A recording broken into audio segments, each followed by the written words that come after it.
یہ نبی کریم نے وعدہ کیا ہے کہ تو سورت واقعہ پڑھ تیرے گھر میں فاقہ نہیں آئے گا۔ حضرت عبداللہ ابن مسعود رضی اللہ تعالیٰ عنہ بیمار تھے تو حضرت عثمان غنی رضی اللہ تعالیٰ عنہ تیمارداری کے لیے تشریف لے گئے اور جا کر کے کہا کہ آپ بڑے بیمار ہیں، آپ کی بیٹیاں زیادہ ہیں، میں چاہتا ہوں کہ خزانے میں سے کچھ مدد کروں۔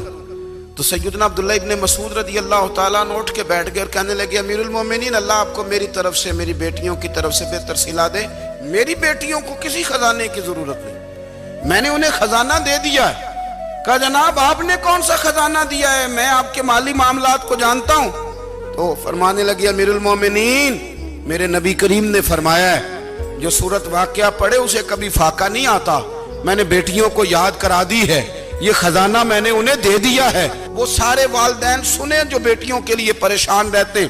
حضرت عبداللہ ابن مسعود نصیحت کر رہے ہیں، فرمانے لگے میں نے سورت واقعہ یاد بھی کرا دی ہے، پڑھنے کی عادت بھی ڈال دی ہے، حضور نے فرمایا ہے جو سورت واقعہ پڑھے اسے فاقہ نہیں آتا۔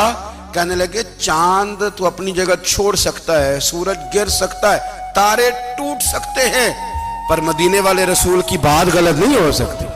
حضور نے فرمایا فاقہ نہیں آئے گا تو انشاءاللہ کبھی بھی نہیں آئے گا۔ کرنے کا کام یہ ہے کہ ہم اپنے معاملات، اپنی عبادات، اپنی دعائیں کبھی 10 منٹ عادت ہو جائے نا دعا مانگنے کی علیحدہ سے رات کو۔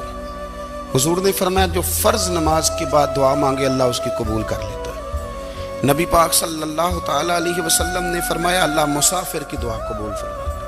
حضور نے فرمایا اللہ مظلوم کی دعا قبول فرماتا ہے۔ حضور نے فرمایا بیمار سے دعا کراؤ اللہ اس کی دعا قبول فرماتا ہے۔ میرے نبی پاک نے فرمایا ماں باپ جب بھی اولاد کے لیے ہاتھ اٹھائیں، ویسے تے بلے شاہ تو آسمانی اڑدیاں ہی پھڑ دیں، جڑا گھر بیٹھا انہوں بڑھیا ہی نہیں۔ حضور فرمانے لگے ماں باپ جب بھی اولاد کے لیے دعا فرمائیں اللہ ان کی دعا کو قبول کرتا ہے۔ آپ اپنا تعلق بنائیں، دعا کے ساتھ، عبادت کے ساتھ، مصلی کے ساتھ رشتہ بنائیں، استغفار پڑھیں۔ میرے نبی پاک نے فرمایا دعا مومن کا ہتھیار ہے، دعا مومن کا۔